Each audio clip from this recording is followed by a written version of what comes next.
Hello students, in this video we are taking a very special question. By special, you are right, I mean it's one of the most difficult questions of trigonometry. There's a lot of algebra involved in it. So let's sail through it. And I have used a different approach for this question, something different from the usual method, and I'll tell you why. Let's first see the question. So the question is, you have to prove that tan A upon 1 minus cot A plus cot A upon 1 minus tan A is equal to sec A cosec A plus 1. Now here students, you have to understand, in most of the sums in this chapter, we have converted tan and cot to sin and cos. We can do that. But the concern over here will be, if you convert it to sin and cos, it will be a fraction over a fraction. That's too much work to be done.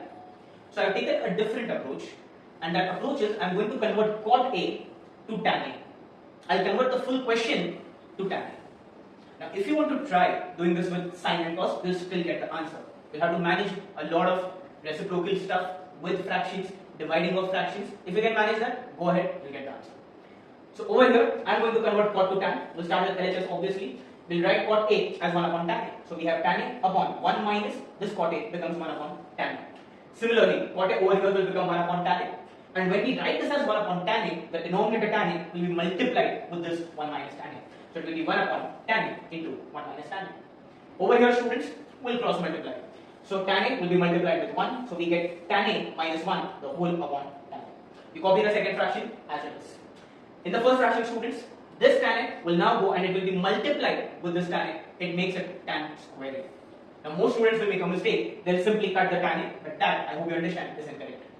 So we'll multiply tan A with tan A, which makes it tan square A, and the denominator will be tan A minus 1. And you copy the second fraction as it is. Now at this stage students, we have two fractions, which means we must think about taking LCM of the denominators. But here, if you understand the denominators, this tan A minus 1 and 1 minus tan A, they are almost same. Now when I say almost, the difference over here is that 1 minus tan A has positive 1 and negative tan A, and tan A minus 1 is positive tan A and negative 1. So the signs are opposite, the terms are exactly the same. Which means we must change the signs in any one fraction. I am going to change the signs in the second one. Now what you have to understand is how to change the sign. So in algebra, whenever we have to change the signs, we must take minus 1 common outside the bracket. So what we'll do is we'll copy the first fraction as it is, tan square A upon tan A minus 1. In the second one, we have 1 upon, from this bracket, 1 minus tan A. I am taking minus 1 common outside. Now when I take minus 1 common outside, this will become minus.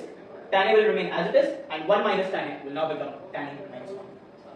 Now we have tan square A upon tan A minus 1 copied as it is, plus upon minus students will become minus. So this is minus, and you copy this part as it is. Now we have this tan A minus 1, tan A minus 1 same. At this stage, we must make the denominators equal by LCM. In the first fraction, the denominator is tan A minus 1, which is there in the second fraction as well. But in the second one, we have tan A, which is missing in the first denominator. And hence, we must multiply divide by tan A in the first fraction. When we do that, tan square A into tan A will become tan cube A, and we get tan cube A minus 1, the whole upon tan A into tan A minus 1. So now students, the LCM part is done.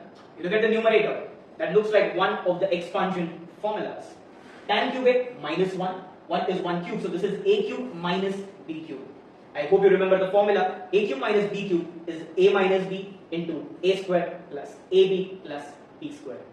You substitute it over here, so we get tan A minus 1 into tan square A plus tan A plus 1. And the denominator is copied as it is. At this stage, students have to now check for cancellations. We can cut the full bracket tan A minus 1, tan A minus 1. That leaves us with tan square A plus tan A plus 1 upon tan A. At this stage, I hope you remember this basic rule which we have discussed.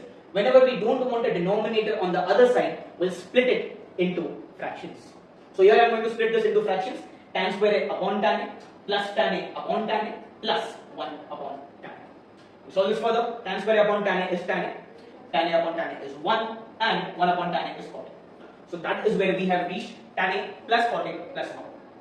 At this stage students, we want to answer sec A cosec A plus 1. Now because we want plus 1, I'll keep plus 1 as it is, will not touch that. But we will have to convert this tan and cos now to sin and cos. So I'm going to convert it now to sin and cos.